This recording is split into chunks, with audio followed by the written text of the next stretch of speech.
Now, with us today, he's a Filipino-American fighter, an MMA champion, and a Sambo gold medalist, a dedicated athlete, a family man, and a trailblazer for Filipino martial artists worldwide. That's right, he has a long resume. Overall, he's limitless. You know him as the hanging man from Physical Asia. We have with us Mark Mugen Striegl right here on Sup Bro. You know, we rarely use that graphic. I'm so happy we have it here. Beautiful day, Mark. Thanks so much for joining us. Happy to be here. Thanks for having me. All right, first of all, congratulations on your stint with Netflix. You became very viral for so many great reasons, representing the Philippines really well. And I just want to say, just the entire experience there, how would you summarize it? Because it felt like such a wild ride from being Manny Pacquiao's teammate to actually competing and representing the Philippines in a very different stage and for show. How was that all like for you? I mean, honestly, complete roller coaster of emotions and just an adventure of an experience. And yeah, of course, to compete alongside Manny Pacquiao for me is like a dream come true. You know, as a fighter myself, as an MMA fighter, and him being, you know, one of the greatest boxers of all time. You know, yeah, competing with him was awesome, amazing. We can see the chemistry and the teamwork on cam, but how is it like for you guys, like off cam? Oh yeah, I mean, interestingly enough, most of us didn't know each other until we got there. Most of us. I mean, there were a few people. Lara knew Justin Hernandez. I knew Justin Hernandez from we worked out a few years ago.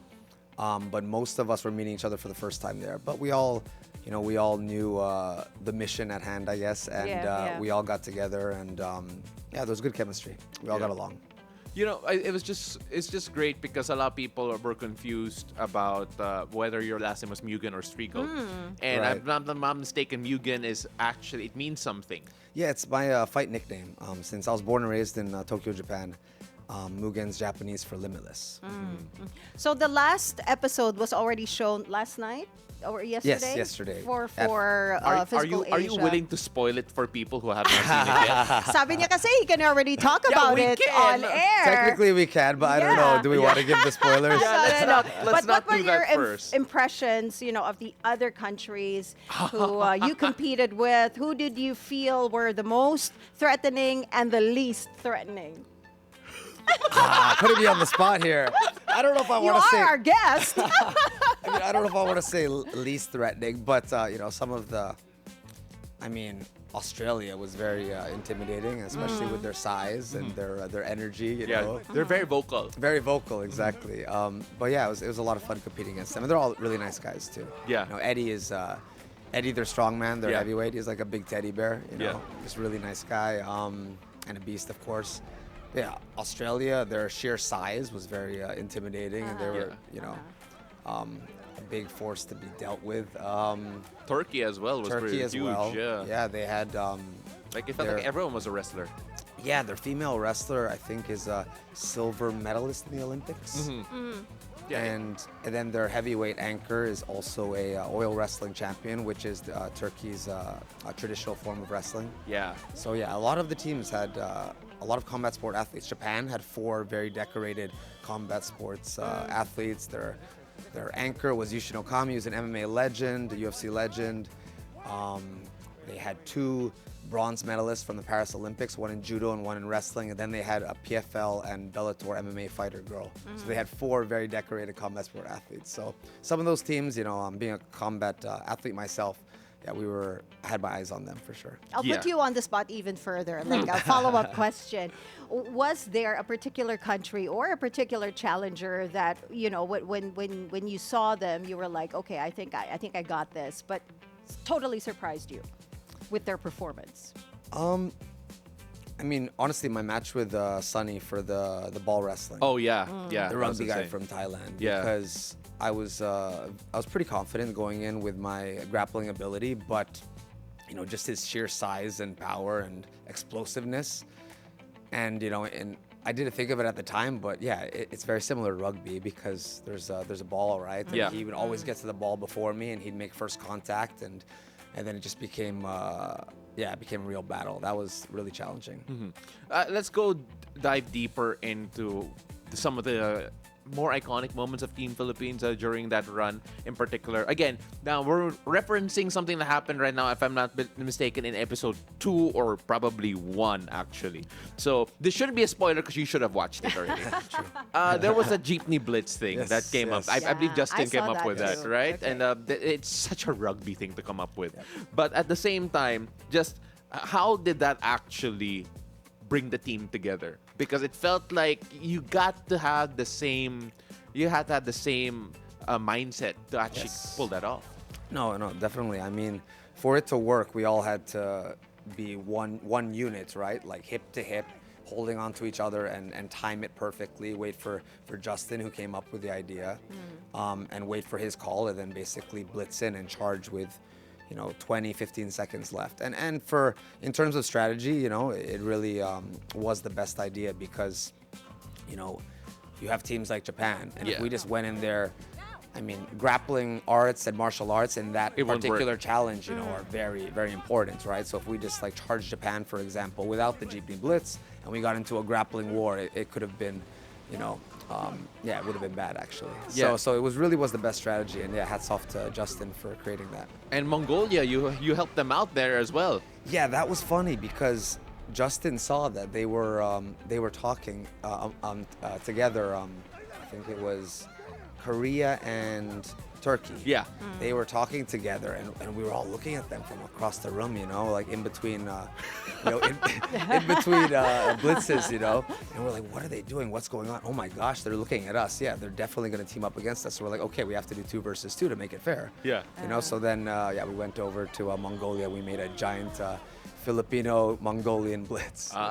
That sounds like great cuisine, by the way. It does, it does. Yeah. And another thing is, you're known as the hangman, insanely hanging on fabric rings with a poker face for nearly 3 hours. Let me just say, before we continue with your answer, si Paolo, he originally wanted to do this whole interview. Now, the two of you hanging shirtless here in the studio. But then, they can't support They us.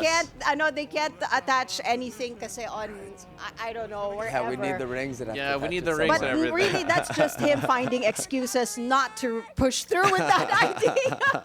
We tried. Plus, the interview can't last 3 hours, and that's how That would be long long. That you would be can long. hang, man. Hang, man. Oh, Hangman, okay. yes, yes. Play on words.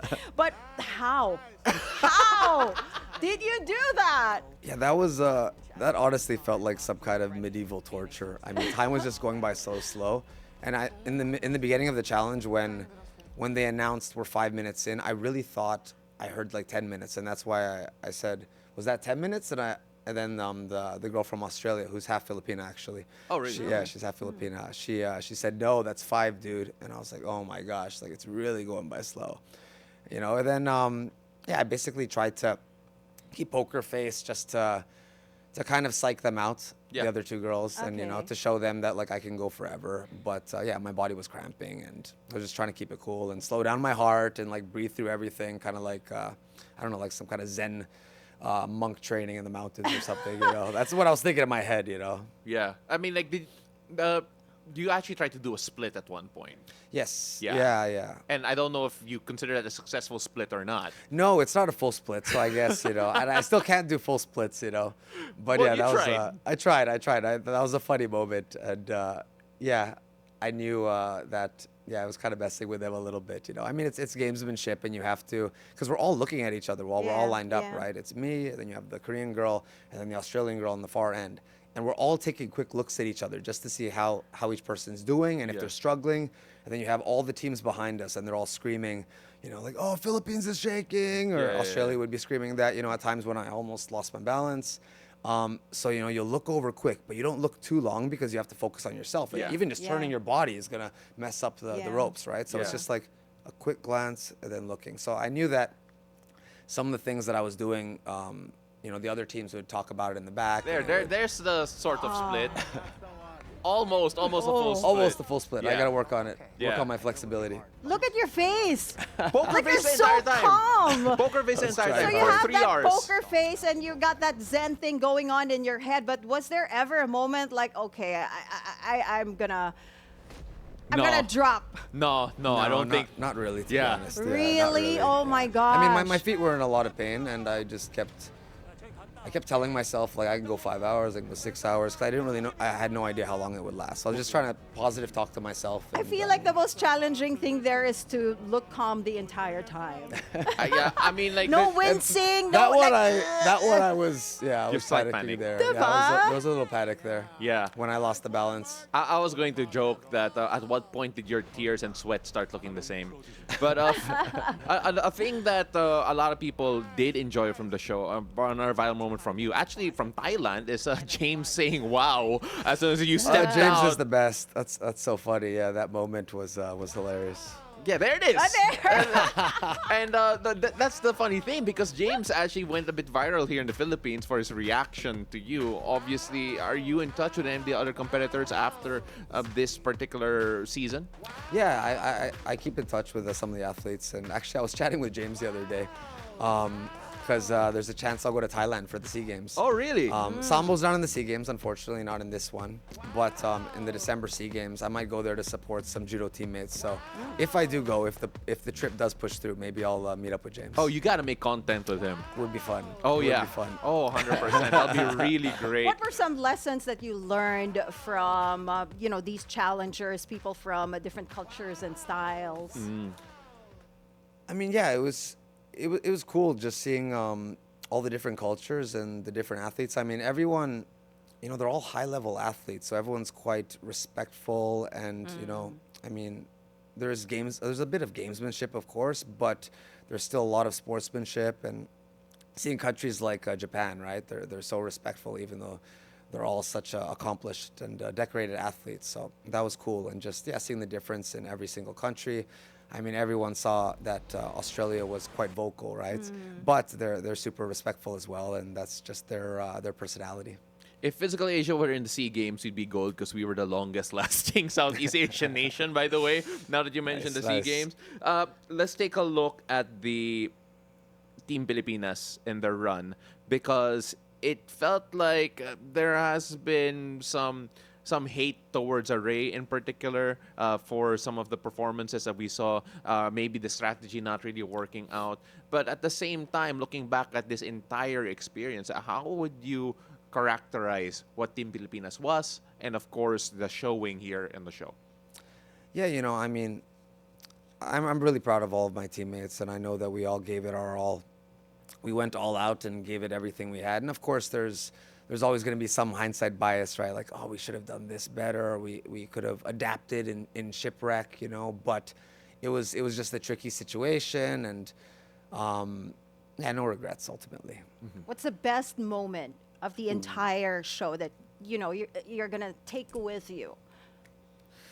Cool. I always put him on the spot. No, though. that's good. No, it's like it's a your good most question. memorable moment. I mean, honestly, for me, it would probably be when I won the rope challenge, and then all of my teammates came running over, and Justin picked me up. I mean, that was like the best feeling ever. Because that's everyone was so happy. We were all there together, and we're all celebrating, and we Yeah. knew, like, okay, we're in this. We can do this. And yeah, because it was 3 hours. I mean, no, it was 2 hours and 45 minutes. So I remember even when the girl from Australia, when she dropped, Yeah. I celebrated, and then I looked away, and then I did a double take just to make sure that she really dropped. Because like mentally I was like, Yeah. did they really? I want to make sure before Yeah. I jump down from the ropes, because we were up there for so long. So yeah, it was a great feeling, and then celebrating with everyone was awesome. That would be my that moment I'll take forever with me. That would have been funny if you dropped off and it turned out you were hallucinating that you fell. Yeah, no, fell off. that's why I had to look twice. Honestly, I was like, am I sure? Did she really drop? Like, am I just like, hallucinating, going delirious here? Yeah. I mean, like, look, apart from obviously the show Physical Asia, you are also very well followed online for the fact that you take martial arts seriously, and you make fun of people who don't take it seriously. You're known as the Bullshido King for wordplay there. You can look that up. Yes. And when we talk about martial arts, you could go in so many weird directions when it comes to it, There's right? some crazy stuff out there. And you'd think that, the interesting thing is, you'd think that with the UFC, being so popular now, and with boxing being so popular, that some of these, you know, bad dojos, mukdojos, whatever you want to call it, that's another play on words, like McDonald's and dojos, mukdojos Oh, everywhere, right? yeah. Like, you'd think that there would be less of these places that exist teaching bad techniques, but there are surprisingly still a ton of them, right? And yeah, so with my Bushido content, I like to make fun of them. With my training partner, Troy Anthony, we like to troll funny ones that we know really will not work and are actually, you know, it can be dangerous if people sign up for these martial arts as self-defense and they're learning Bushido techniques. So. Well, now we that have a the lot of show fun. is over, you have a bit of time for yourself, for your family. You're a family man, and Yeah. you practice meditation intensely. How important is it to find, you know, that breather amidst training and competition? Yeah. Family time is my my time to unwind and relax. My family's actually in Baguio, so I have to split my time between Manila and Baguio because national team training is here in Manila. Yeah. So it's always nice. They either come down to see me or I go up to see them, and it's always nice to be with them. My kids are 6 and 4, so Oh, cute. you know it's a precious age, and yeah, that's my time to really relax and Yeah. just have almost like a vacation. Yeah, actually, we were supposed to try to have you over last week, but then you know your family came first, and we Yes, completely we understood were. that. Thank you. And when we look at how important, because a lot of people look at athletes and just see them as athletes and don't really take a look at the support system they have behind them, right? Yes, The fact that yes. you split your time between Baguio and Manila, just what does that mean for you in terms of the time that you spend with your family? Because it's a bit more limited than you would rather prefer, Yeah, because you're yeah. going back and forth. Just how important is it that you know your work is actually fueled by what Yeah, you have no, back ve- in Baguio? Very important, and I think for athletes, you know, you need to have. It's very important to have a support team, you know, support system, right? And that drives you and pushes you and motivates you further. I mean, thankfully, there's things like Facebook video now and stuff. So at least, Yeah, like, I'm, you know, we do Facebook chat like, yeah, every day. So I say goodnight to the kids and stuff. But yeah, it's tricky at times, right? But then I think like, okay, a few hundred years ago when people were sending letters, you know, like yeah. So I'm lucky. We're lucky with technology these Yeah. days. We're already seeing Mark now as an athlete. What is Mark like as a dad? Ooh. You Still know, an MMA champion. well, my son Maxi, he's 6, and yeah, he takes jiu-jitsu classes, and I want him to. I think he has some natural grappling ability. Okay. You know, like he's yeah, just the way he wrestles around. He has good natural ability. Zoe, my daughter, she's 4. She has a little fire too. We have a little boxing bag that I bought for kids, and she'll just go over to it and sometimes say, "Daddy, look," and then she'll just like throw a nice, clean, straight cross, and I'm like, "What the heck? Where did that come from?" You know. So I don't know what the future has in store for them, but you know, definitely my wife and I want to push sports for them because you know my wife used to play volleyball at Ateneo, and we both believe in, you know, the power of sports and Yeah. how it can really help build your character and develop. I mean, like, we have to wrap up in just a bit, but really quickly, I mean, for those who have young kids who are interested in MMA and boxing, martial arts in particular, would you encourage them to do it? Because a lot of people are worried about their safety, I'm sure, especially if they get really into it and start competing. Like, Yes. if your kids grow up and start competing, would that be an issue for you?